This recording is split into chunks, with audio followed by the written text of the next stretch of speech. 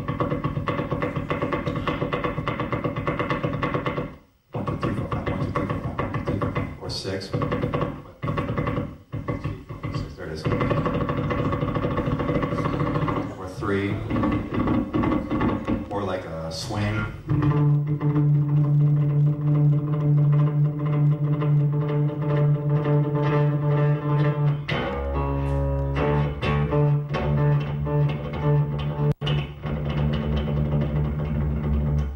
So I practice a lot, just these three fingers. Like I'll go across the strings. 1, 2, 3, 4. 1, 2, 3, 4. 1, 2, 3, 4. 1, 2, 3, 4. 1, 2, 3, 4. 1, 2, 3, 4. 1, 2. Very slowly. When you practice, don't worry about to go fast. Worry to do it correct.じゃあいろんなコンビネーションがあるね。でもいつもその3本の指で弾いてる4つの音のフレーズ、5つの音のフレーズ、いろんなコンビネーションがあるけど、いつも321、321、321で弾いて、で練習する、それを練習するときは必ずゆっくりで練習してイーブンなテンポ、イーブンなスピードを出すの大切だから、それに集中しなくちゃいけない。で、すべての弦でもう練習しなくちゃいけない。So,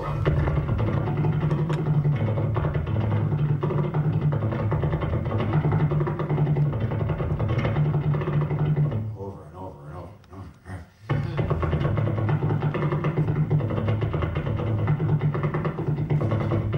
And just to warm up my hand, I do that a lot. Sometimes I use 4 fingers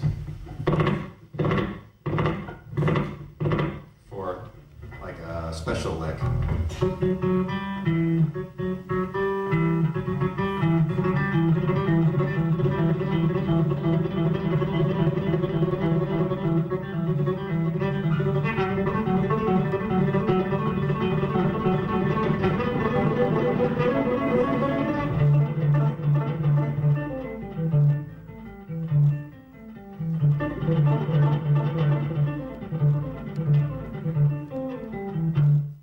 Can you see that from there?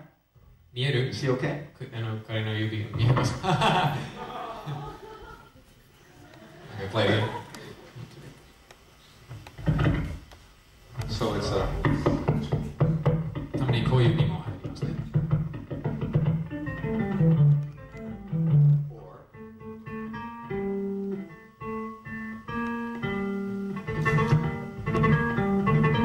4.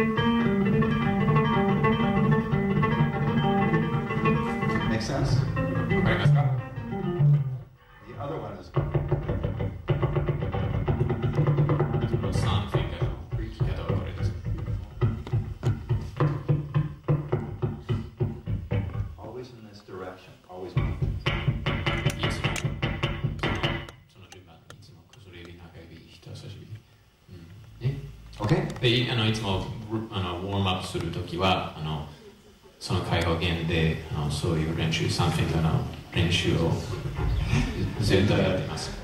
And left hand, I go. 左手は Sometimes I try to do every pattern, whole step. ゼノ Nope, and I don't pick. That way I can watch closely. This is just practice, not to play. Much 練 different. 習するときだけ左手だけで弾いて右手を使わなくてこういろんなコンビネーションをします。 Same position. で同じポジションで違う指を使って今中指と小指だけを使って全部のコンビネーションでこう練習していく。 Now the difficult one. これが一番難しいのです。薬指と小指だけ。All in the same position. 1, 2, 3, 4. いつも同じポジションで全てのコンビネーションをやります。全然右手を使わない。Make sense? わかりますか？ And try that. それをやってみてください。 Okay. All right. Thanks. じゃあ、はい、ありがとう。じゃあ次の質問どうぞ。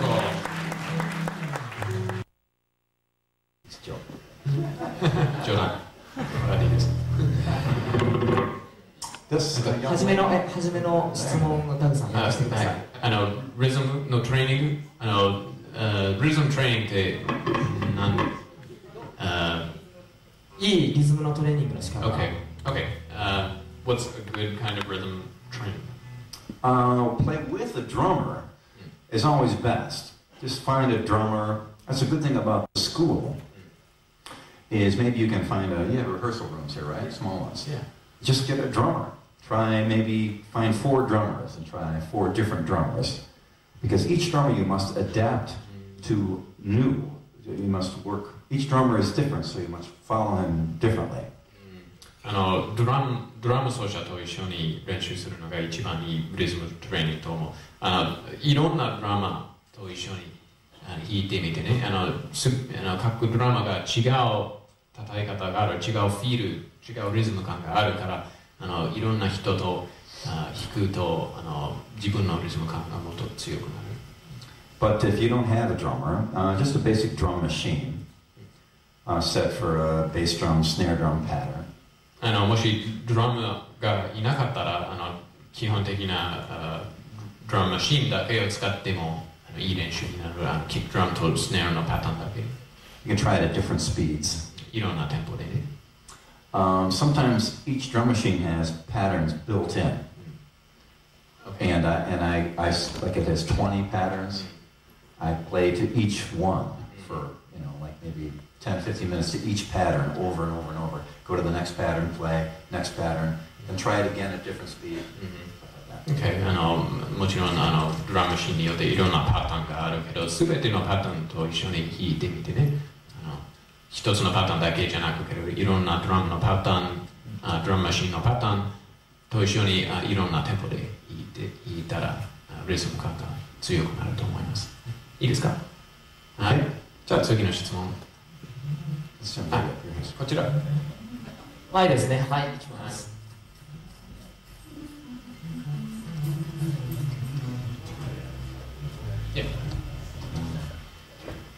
ボーカルコースの1年の水島圭と言います。ですね、私はずっとじゃないけど、まだ 2,3 年だけどバンドやってて、うまいボーカル、声が高く出るとか音を外さないとか、そういうボーカルといいボーカルっていうのは違うと思うんですよ。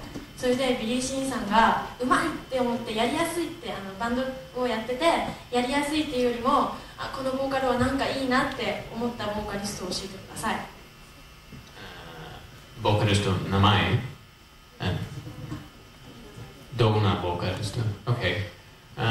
She wants to know, she's been doing the band for about 3 years. She wants to know, I guess somebody sort of asked this before, but she wants to know what kind of vocalist do you think is a good vocalist? What constitutes a good vocalist? There's no one good or bad anything in all music. some bass players are one way, some are the other. Some singers sing like Bjork or Barbra Streisand or Whitney Houston or, you know, Blondie, Deborah Harry. All different, but they're all good. It depends on what the audience likes. Now, whatever your favorite is more important than what I like. Okay. ビリー自身の一番好きなボーカリストは多分あなたの一番好きなボーカリストと違うかもしれない。全部のボーカリスト、いろんなボーカリストがありますね。いろんなジャンルがあります。いろんなスタイルがある。みんな違う。でも例えばバーバラ・ストライサンドとかビョークとかデボラ・ヘリー、いろんな全然違うスタイル、全然違う歌い方ですけど、みんな上手だ。だから聞き手として自分で決めます。何が一番好きなスタイル、何が一番好きなボーカリスト。Some of my favorite vocalists are not great singers. They're just great emotion and passion, and lyrics mean something to me. Okay, ビリーのある好きなボーカリストが多分歌を歌うのはそんなに上手じゃない実は。でもすごく表現できる。歌詞を深く考えているから好き。上手じゃなくても好きです。But if you want to hear an incredible female vocalist, my favorite ever for emotion, lyrics, technical perfection is Joni Mitchell. And her album Ladies of the Canyon is an amazing monument to an incredible vocalist. ビリー自身の一番好きなボーカリストはジョニー・ミッチェルというアメリカ人のボーカリストです。Ladies of the Canyon. Ladies of the Canyon というCD が一番好きなのです。すべてが上手、テクニックが上手し、歌詞がすごいし、全部がすごくうまいと思います。Songwriting, brilliant, the best. 作曲もすごい。いいですか Okay. はい。はい。じゃあ次。後ろの方前の方に、後ろにもありますね。浦田俊吾です。ギタリストで、2年生です。1日どんぐらい練習してるんですか？もう一度どんぐらい練習をしてるんですか？ How long do you practice? I try every day to put in 1 hour of real practice. Many musicians, when they practice, they're playing. They're not practicing. They're playing the things that they know how to play. I practice the things I'm bad at, that I can't do. I work hard on parts that I suck at, and sound terrible. Try to make them sound good for about an hour a day. できれば1日に1時間ぐらい練習します。でもそれは本当に一生懸命の練習です。たくさんのベーシスト、たくさんのミュージシャンが練習するときは自分の得意なことだけを練習します。でも一番大事な練習はやっぱり自分の苦手です。だからビリーさんが毎日1時間ぐらい自分の苦手なことを練習します。一生懸命。Sometimes if my hands aren't working good, I'll sit down and just with a metronome and just go for a long time. たまに悪い日、手があまり動かない日にこういうすごい簡単な練習だけを長くします。右手だけで321321321をメトロノームに合わせてそれだけ練習します。So many musicians play for hours and hours and hours and think that that is practicing, but it's different for me. Practice is work. Play is enjoyment. playing is art, practice is hard work. だからプレイビリーの考え方はプレイと練習がちょっと別のことです。プレイするときは楽しいです。自分の一番好きなことを弾くのはそれはプレイと言います。でも練習は本当に仕事です。難しいですけど、それはとても大切です。OK? OK ですか？わかりますか？ OK です。じゃあ、はい、次。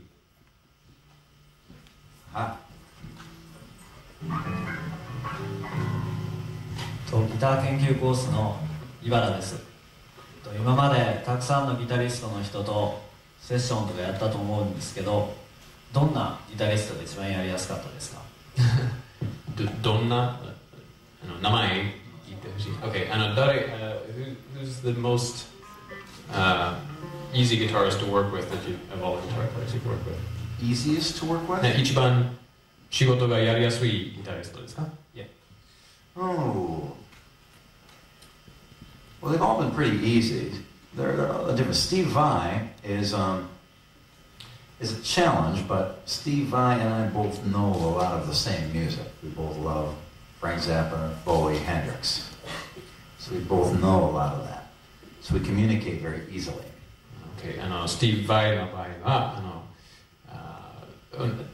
よくビリーさんと同じような音楽をよく聴いているからお互いの考え方がよくわかる。Paul Gilbert used to come see me play before he was in a band.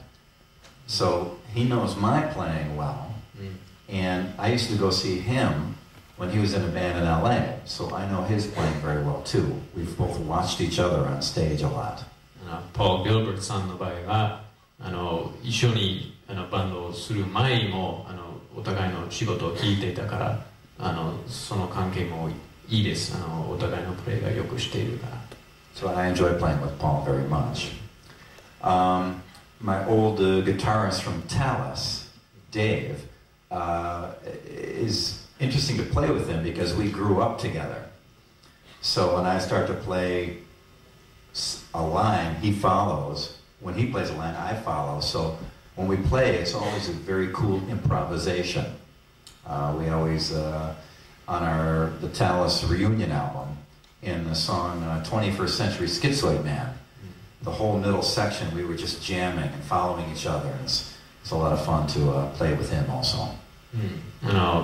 タラスのギタリストデーブ・カンスタンティノさんとも長い関係がありますからお互いのことをよくしているからいつも彼と一緒に演奏するときはそのインターアクション、インタープレイが面白いです。ビリーがなんか面白いことを弾いてでデーブさんが何か弾きます。そういうインプロビゼーションはよくできます彼と。So every guitarist is different, just like every drummer, every vocalist. And each one brings something different to me to work with. And it's always an adventure playing with any other musician.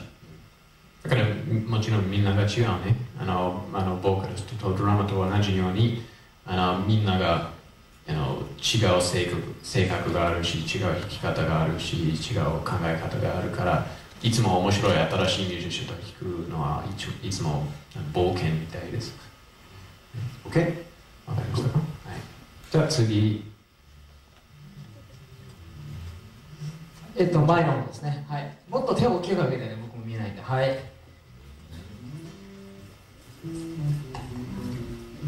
はい、どうぞ。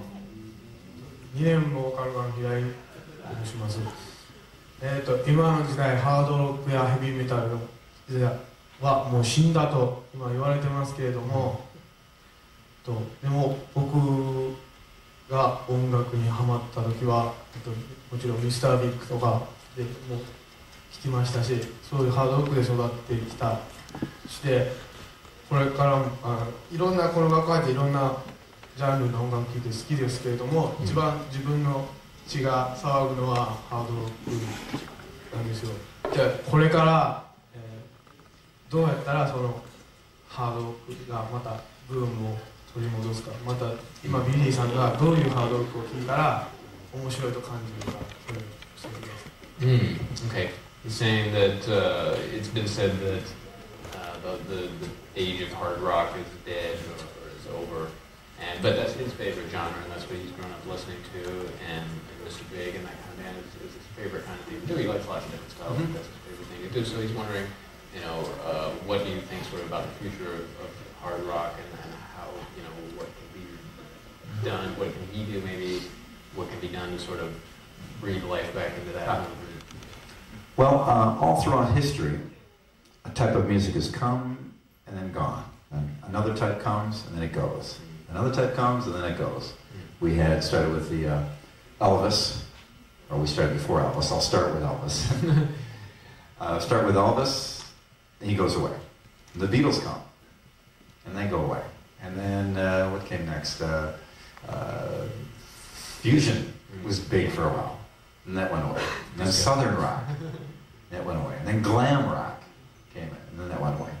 So music always comes and goes and comes and goes.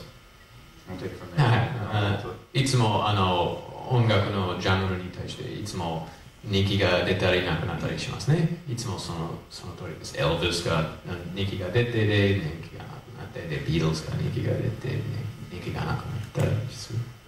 One very important thing that all of us in music must know, that we are the ones who bring it up.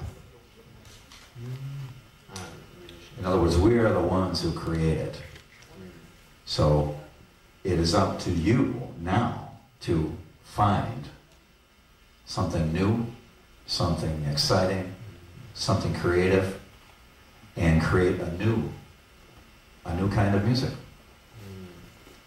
結局はミュージシャンたちの責任です。新しいジャンルを盛り上げることがミュージシャンたちのアイディアによってできる。だから自分がミュージシャンとしてなんか面白い新しいアイディアを作らなくちゃいけない。Every musician in the beginning, when he starts with his new idea, people laugh at them and say it'll never work and it's no good. When Hendrix played, people said, "No, you're stealing the show. It's too much. Calm down, calm down." いつも新しいアイディアが出ると他の人がそれはダメだという。例えばジミー・ヘンドリックスが最初出た時はみんなにお前弾きすぎるって言われたけど。When the Beatles first came to America, their record company said, "Nah, it will never work. The Americans won't like this music," and they wouldn't release their record. 最初はビートルズもアメリカのレコード会社が断ったんです。ビートルズの音楽は絶対アメリカで人気が出ないと思ったんですから、いや、その音楽はいらないと言われたけど、もちろん後ですごく成功しました。When Mr. Big started, our manager, Herbie, had a friend who bet him $20,000 that Mr. Big will never make it. Wow. すごい。Mr. Big がデビューが始まった時はMr. Big のマネージャーがA friend of his. Mr. Big のマネージャーが友達とベッドお金をかけました。2万ドル、$20,000。Yes. 2万ドルで友達が絶対このバンドが成功できない、絶対デビューできないと言ったけど、マネージャーが自信があって、じゃあ OK、2万ドルで見ましょう。So when we had a #1 single, his friend got 20,000 Fiji dollars. Gave it to him. で、ナンバーワンヒットがあったら、その友達がフィジーのドルで払った。2万ドル、安いドルで払った。But my point is, every new type of music has opposition, and it's up to all of us to break through, believe in what you do, and take a lesson from the past of all the bands that got huge, big success. When they start, everyone said, no good, doesn't work, we're not into it, all those things. You must remember that. That is very true about so many bands. だからあなたたちが自分の夢に向かって絶対自分に自信を持たなくちゃいけない。多分他の人にお前の音楽がダメだって言われるかもしれないけど、諦めなければ成功できる。So don't worry so much that the music you love is going away. Be excited that you can take the music you love and bring it to everyone and make it come up. だからもし自分がハードロックが好きだったらハードロックが人気がなくなっても諦めないでね自分でなんか素晴らしい新しいことができるからそれを考えて目指してね。And you have a great advantage with this school. When I was young, we had no schools, no instructional video, no magazines, no MTV, no nothing. So now you have a great help here to help you launch to a new idea, a new kind of music for you to make your mark in the world. And it's possible for everyone to do it. ビリーさんが育った時はこういう素晴らしい音楽の教育のシステムがなかったです。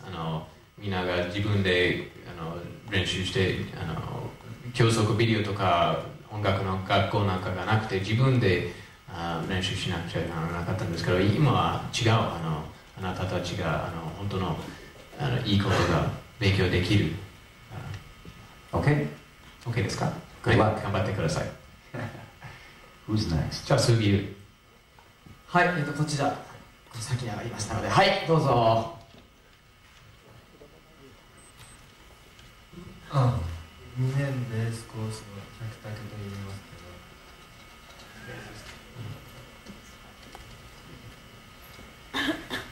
けど。Don't be shy. どうぞ、恥ずかしがらない。Hello. Do you know any Japanese bands or groups? Say again. もう一度。Do you know any Japanese bands or groups? You know any Japanese bands? Sure, Puffy. Puffy. It's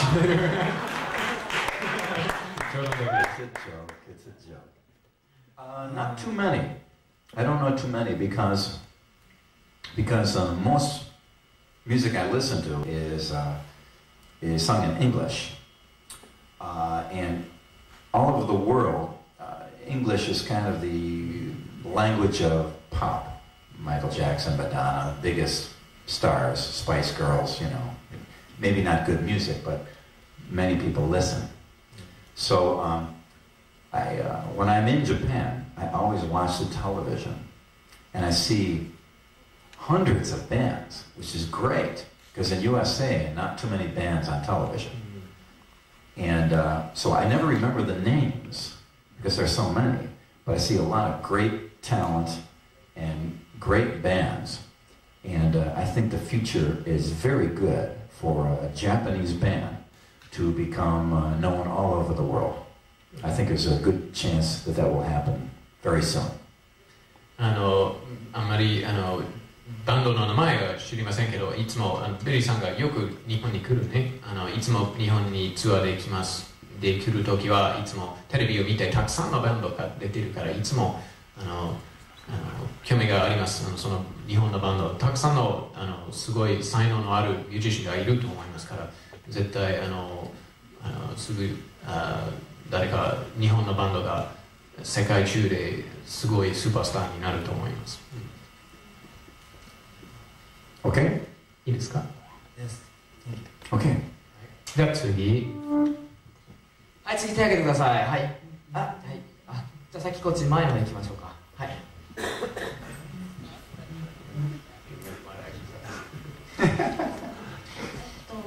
1年ボーカルコースクイドです。どういうきっかけでベースを始めようと思ったんですか？でそれと体調とかは必ずしもベストとは言えないと思うんですけど、そういう時とかはどういうふうな対策をとってるんですか？ Okay, there's two questions. First question was what prompted you to start playing bass? How did you start playing bass? What made you decide you wanted to play bass? Because bass is big, thick string, 大きいから。 super low. 音が低音、すごい低音な音が。 And my voice is very low, so 彼の声も。 this is low and I'm low, so it works together. よく And I just thought bass was cool. My best friend, Joe, was a bass player.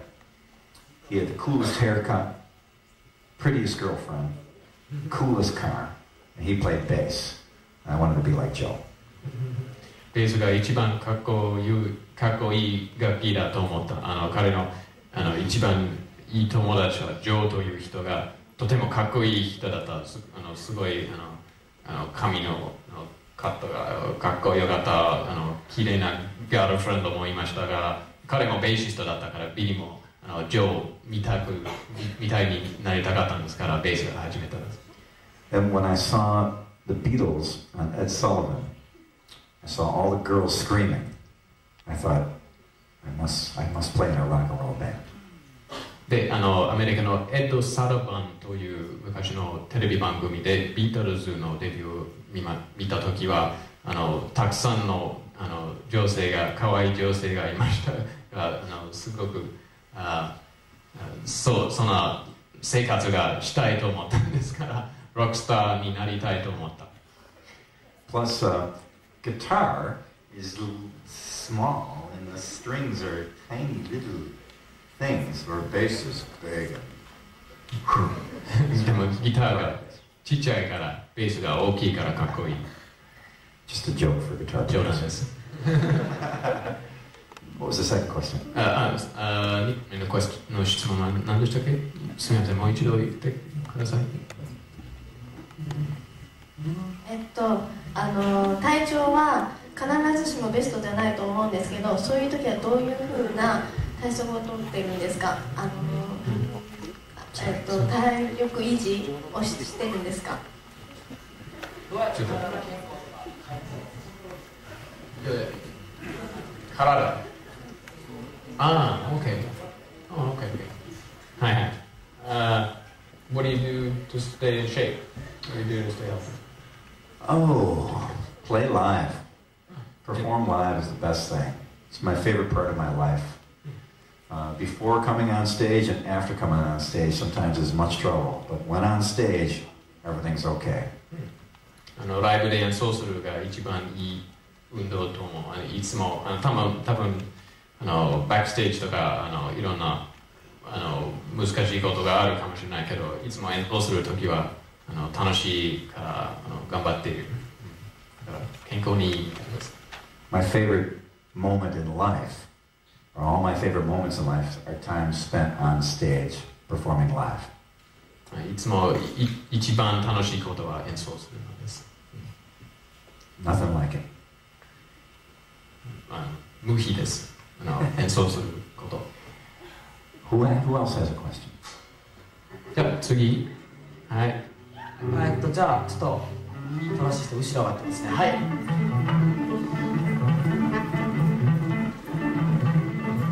はい、じゃあ立ってコースの名前と質問お願いします。2年ギターコースの中本です。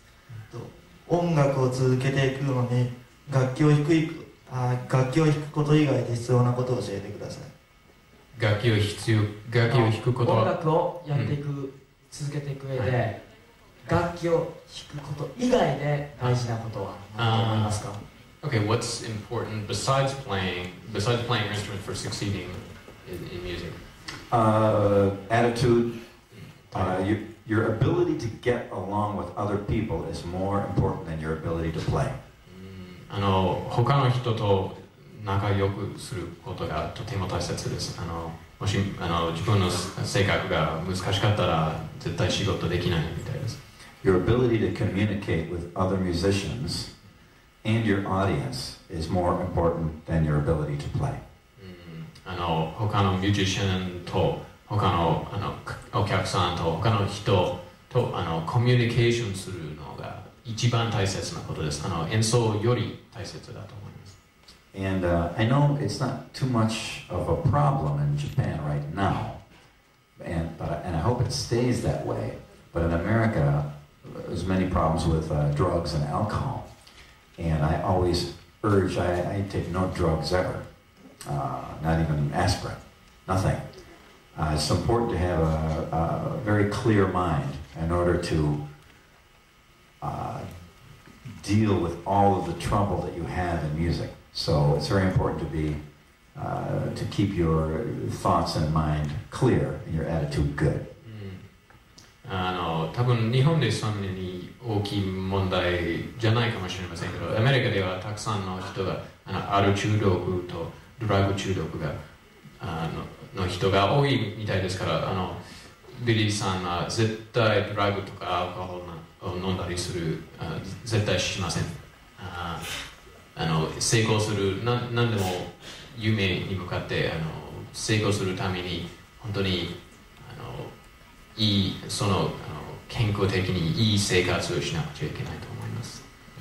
And you must have how can you say this, a burning desire, an unstoppable desire to want to have your dream. When you have your dream out there, you must stop at nothing to achieve it. Always work towards it. And it's very important to be very enthusiastic and devote a lot of energy towards achieving that dream. And the rest of your life will fall in place if you head for your dream. 自分の夢に向かってもちろんやる気がないと成功できない、実現できない。だからいつもその夢に向かっていつもそれに集中して忘れなくて、自分の夢に諦めなければ諦めなくて続いたら絶対成功できる。Cool. じゃあはい次。はい2回目ですけど、はいどうぞ。ねボーカルカントナです。また。プライベートでも音楽に関することでもどっちでもいいんですけど、ビリーさんの夢なんかあれば聞かせてください。Okay, she's saying, you don't have to tell her private things if you don't want to, but she wants to know what your dreams are. I've been very lucky because all of my dreams I have achieved. When I was young, I had many dreams, and I got them all. Actually, I achieved all of them. すごいラッキーだと思います。もうほとんど全部の自分の夢を実現できました。Now I'm about to have some new dreams, and I'm thinking about what they are right now. 今次の夢を考えていろんなことがやりたい。But I'm very, very lucky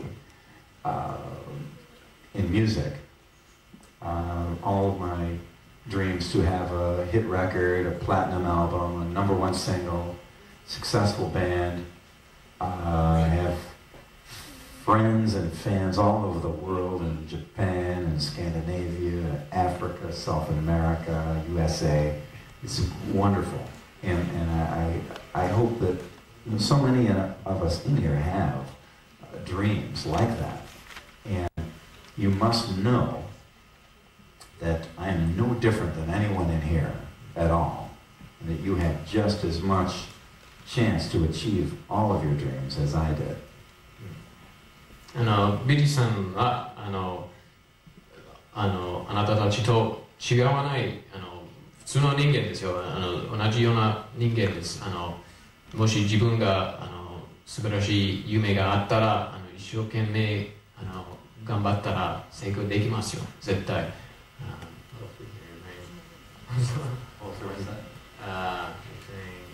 No different. Yeah, before that. I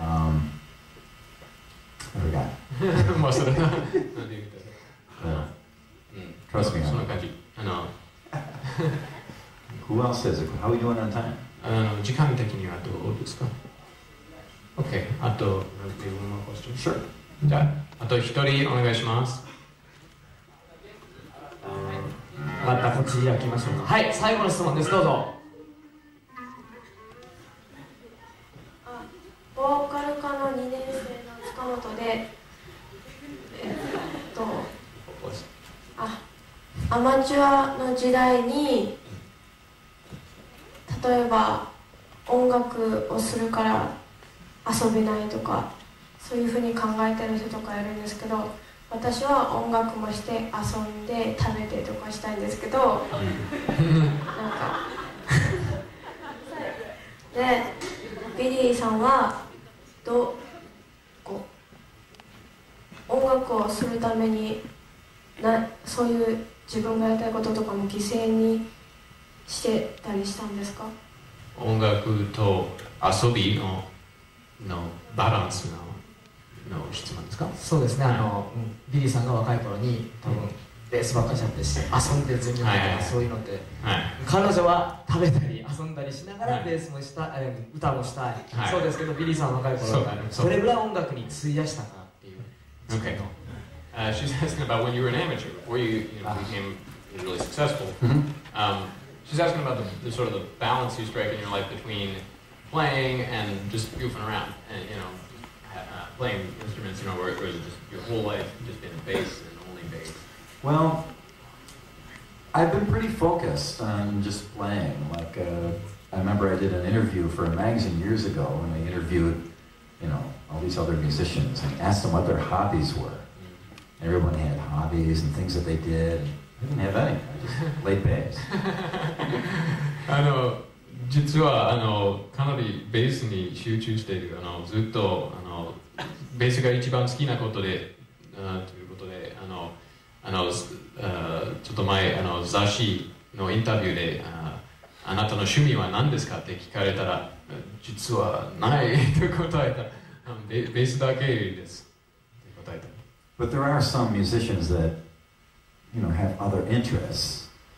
That's good. It doesn't mean you're good or bad because you have just one thing or more. But when I was beginning, it was very serious for me to have some success. I was very focused on. I wanted success badly. 初めてベースを弾いた時からかなり真剣にほとんどベースだけに集中しているみたいです。本当にそんなに強い夢があったから本当に成功したかったんです。I would forget everything in life and sit at home in a little room, play and practice and write songs and practice and write more and go out and perform and work on my amplifier and play and experiment, and it was just bass, music all the time. 毎日一日中本当に音楽ばっかりでした。Some people didn't do that, and they still were successful. ある人は違う生活でもう成功できました。あるミュージシャンが他の趣味があっても成功できます。Some musicians have natural talent. They can just walk up and play and sing, and it's great. ある人は本当に人材という人が自然に音楽ができるからあんまり練習しなくても上手です。That's not me though. でもビリーは違う。I needed to work hard to learn, to play and practice. So I worked, even though some musicians had natural ability, I wanted to beat them. I wanted to top them. I wanted to achieve more than they did. ビリーさんが自分のことを考えてあんまり自然にできないかもしれない才能を別にあんまり持っていないかもしれないけど才能を持っている人よりも成功はしたいと思ったんですから一生懸命練習しました。 Every musician in my hometown in Buffalo, I was in competition with. I wanted to play. A new bass player would come along with a new lick, and I trying to beat him every time. Always really working to be the best I could be. Always. It was important to me. いつも他のミュージシャンより上手になりたかったから。いつも練習していた。いいですか？はい。どうですか？じゃあですね、最後にクリス先生から何か質問。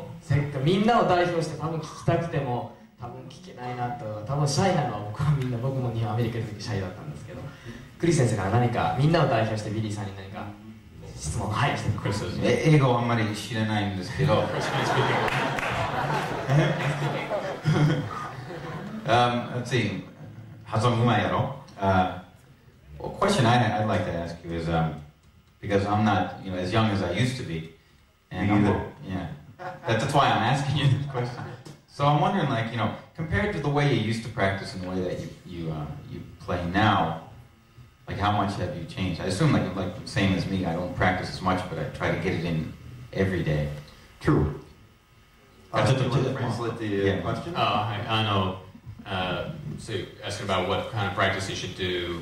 質問は How's changed? 僕ちょっと年取りましたね。そんなに若くないんだから、昔を比べたらどのぐらい変わったかな、練習のやり方とか、そのこと。Actually, recently I just changed all that, and I rented a little tiny room in North Hollywood, set my amp up, and every single night I forced myself to go in and put a CD player or a metronome and play and play and play. And it's like I did back in 1977, very similar. So I'm doing that again. For a while I let it slip away because I was so busy performing and recording and everything, but now I'm forcing myself to do that again, to try to learn new things. Because as you know, I'm still learning so much. I still have so much to learn. So I'm really going at an accelerated pace to try to learn more now. I just started that recently. 最近また自分の練習のやり方を変えたんです。昔は20年前ぐらい毎日レコードに合わせて弾いていた好きなレコードをコピーしたりしていたんですけど、最近まではそういう練習をしばらくやめたんですけど、最近からもう一度レコードをコピーしたりし始めました。新しいことを習うために新しい弾き方が習いたいから。And also, what would you suggest everybody should be doing right now? Everybody's between the ages of 18 and 20, and so, how much time should they dedicate every day, and exactly what kind of things should they be doing in order to get into the music business? Well, the best thing to do to get into the business is to start. Just begin. Get together with your friends. Decide what kind of music you want, and start to play. So many people. If I go too long, stop me now. Concept. Okay, maybe we should translate the question first. Okay. Okay, so you're asking what should students do to get into music business? What do they need to do now? Okay, 音楽の業界に入るために今までは何やったらいい? Okay. So the best thing to do is just to begin. Just start. Start playing. Get a band. Start working songs up. Start writing. So many people are afraid to start. They got to practice more, and they're not good enough to be in a band yet. But believe me, I got in a band when I first started, and I couldn't hardly play at all. I was in the band. Okay. だから一番大切なことは始まることです。たくさんの人が初めてギターとかベースを弾いたら、自分のことを考えて、私は下手だと思って、まだバンドをやりたくない、まだ下手すぎるからバンドができないと思うから始めない。でも一番ビリーさんも最初ベースを弾いた時は下手だったけどすぐバンドを作りました。そのバンドの活動をするともっと上手になる。I'm sure here in Fukuoka there is a club or a room somewhere where a band can perform live. Maybe not make a lot of money, but you can perform in front of an audience. 絶対福岡でもクラブとかライブハウスなんかがある演奏人の前で演奏できるところが絶対あると思います。Sometimes you must be creative in how you put on a show as much as you are creative on an instrument. A long time ago, we would go to a club that was closed on Monday night and make it local band night. We'd bring our band in and set up and play. Just ask the club owner if it was okay. Play for free. Next time, $20. Next time, $100. Next time, $200. And then eventually we had a Monday night we could play. That makes sense? だからできるだけ演奏した方がいい。もしお金をもらわなくても演奏することがとても大切です。ビリーさんの場合はベースを始めた時はクラブがなかったけどクラブ例えば月曜日はクラブが空いていない。普通はバンドが演奏しないからビリーさんのバンドがタダで演奏しました。その演奏する経験を受けるためだけ。Or have a party and invite your friends and have your band play. または自分の家でパーティーをやってでたくさんの友達を招待して自分のバンドが演奏できる。First shows I ever did, someone had a party, we brought our equipment in, and we played. We didn't get any money, but we had the experience of playing live in front of people. ビリーさんも若い時もそういう経験もたくさんあった。ただで演奏していました。So the best thing to do is start. Get a band. だからバンドを作ること始めることが一番大切なと思います。Get a band, find a gig, play, and then do that more. でだんだんそういうふうに最初は多分ただで安いギャラで演奏してでだんだん仕事が増える絶対。And you have an advantage because of the school that you are now much more prepared than I was when I began. でこういう音楽学校の卒業生としてこういう経験があって学生としてたくさんの演奏する経験があってで演奏した後はもっと上手なプレイヤーとして仕事を始まることができるから絶対成功すると思います。はい。ダグさん、最後にですね元ミュージックライフの編集長の水上先生が最後に雑誌の編集者として聞きたいことがあるということです。Well, this is the real last question. Okay. I heard you when I first heard your old colors. It was totally awful. I didn't like that because it was not successful yet that time. Okay. And after I heard your name with David Roth, I bought that old colors. But I heard you gonna reunion. I heard you gonna reunion the colors. Why? Why? Why? Yes.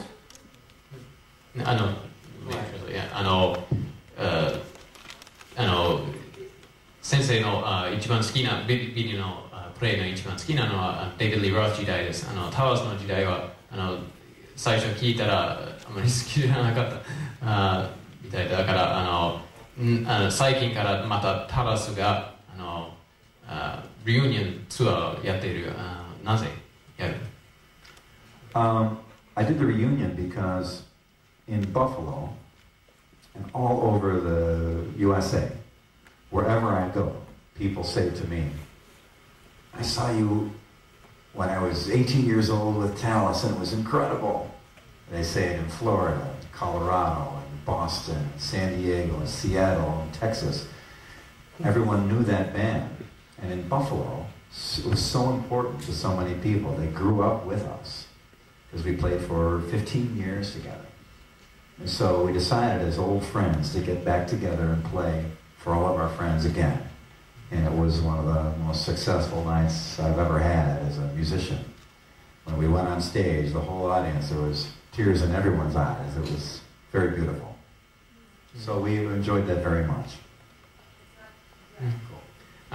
ビリーさんがいつもアメリカの中でツアーしたりしていつもどこに行っても昔のタラスのファンに会っていました。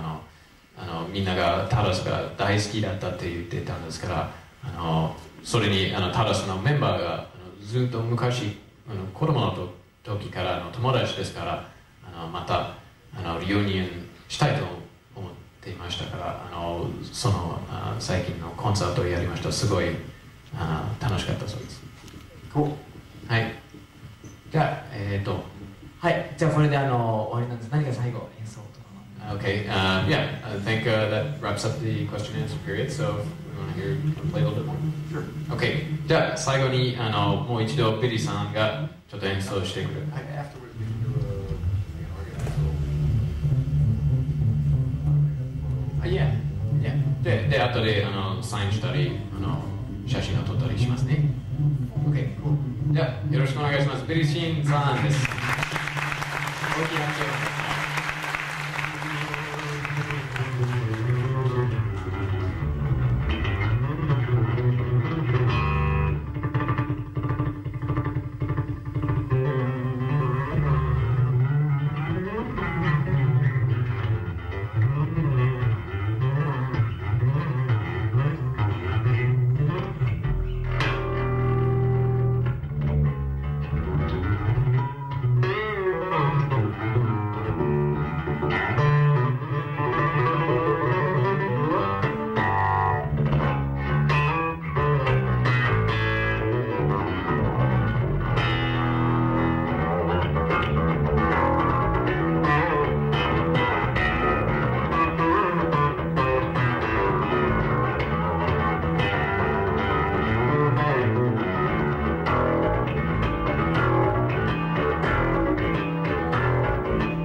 Thank you.